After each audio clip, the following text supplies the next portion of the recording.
Saya bacakan fatwanya ya.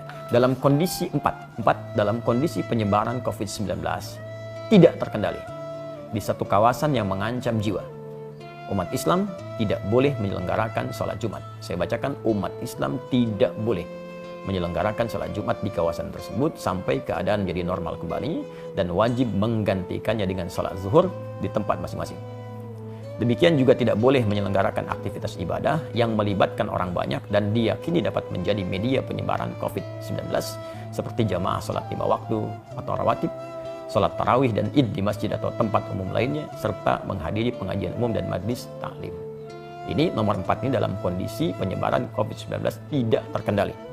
Artinya memang sudah mewabah luas, tidak bisa ditangani sama sekali, maka fatwa ini berlaku. Dan ini sudah tidak perlu kita berfatwa lagi. Jadi kalau orang-orang tak paham, sudah diam saja. Ikuti instruksinya, karena ini sudah orang yang pakar yang berbicara. Ya, kadang-kadang kita ini suka aneh. Masalah ekonomi, kita ikut ekonom. Masalah hukum, kita ikut ahli hukum. Ya, masalah untuk bisnis, kita ikut pebisnis. Tapi kalau urusan agama, semua bisa berfatwa. Nah, maka saya tegas ingin menyampaikan, kalau tidak punya ilmu, tak paham, sudah ikuti instruksi yang ada, jangan bikin fatwa masing-masing.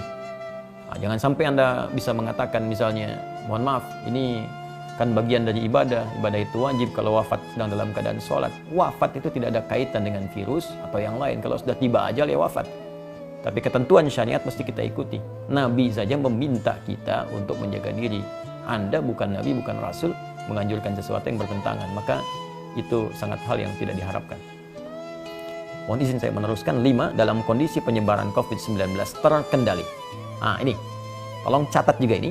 Dalam kondisi penyebaran COVID-19 terkendali, umat Islam wajib menyelenggarakan sholat Jumat dan boleh menyelenggarakan aktivitas ibadah yang melibatkan orang banyak seperti jamaah sholat 5 waktu atau rawatib, sholat tarawih dan id di masjid atau tempat umum lainnya, serta menghadiri pengajian umum dan majlis taklim dengan tetap menjaga diri agar tidak terpapar COVID-19. Nah, jadi kalau di wilayah-wilayah yang diketahui, ya sekali lagi, transparansi data, informasi yang dibuka ke publik, setidaknya menyampaikan di wilayah ini terpapar, wilayah ini tidak. Sehingga kita bisa petakan, oh ini yang tidak, yang aman, maka berlaku fatwa yang ini. Ini yang terkendali, tetap Jumatan. Masjid dibuka. Jadi jangan sampai syiar-syiar ibadah itu hilang, tertutup. Nah, jangan dipukul rata fatwa ini bagi semua kondisi yang sekiranya terjadi perbedaan keadaan di dalamnya.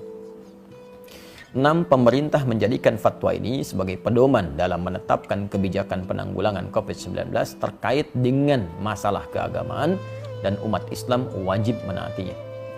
Nah, ini sudah tidak perlu saya tafsirkan. Tentunya fatwa ini sudah sampai ke pemerintah kita. Negara kemudian bisa mengambil tindakan dan kita mengikuti sesuai dengan arahan fatwa MUI yang dimaksudkan. 7.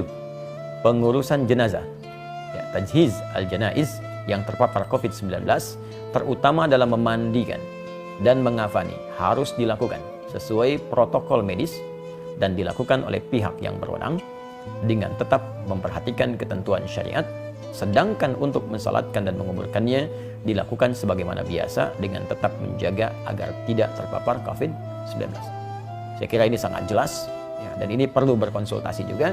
Ada ulamanya, ada bagian medisnya, dan dijelaskan bagaimana saat menyolatkan tidak tertular, saat memandikan tidak tertular, sehingga dengan itu tidak terjadi kepanikan. Dan saat seorang pun dengan izin Allah sesuai ajal meninggal misalnya karena terpapar virus ini, dan kita doakan semoga Allah menerima segala amal baik, menjadikan rahmat, ya, jadikan syahid sesuai janji Nabi SAW. Nah, tapi yang paling penting adalah dengan jelas semua itu tidak ada kepanikan dan kita mengerti apa yang harus kita lakukan. Ya.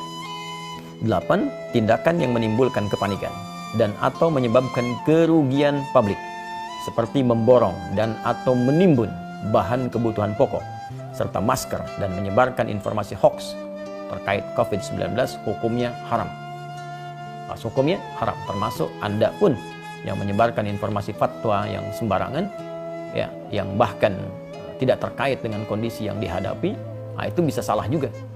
Ya, seharusnya bisa ke masjid, tidak bisa ke masjid. Atau seharusnya tidak harus ke masjid, malah ke masjid. Nah, maka dilihat dengan baik-baik. Dan saya pada poin yang ke-8 ini ingin mengajak seluruh lapisan masyarakat Indonesia, tanpa kecuali, terlepas dari sekat-sekat keyakinan dan yang lainnya, mari kita bersinergi untuk mengatasi wabah virus COVID-19 ini. Anda yang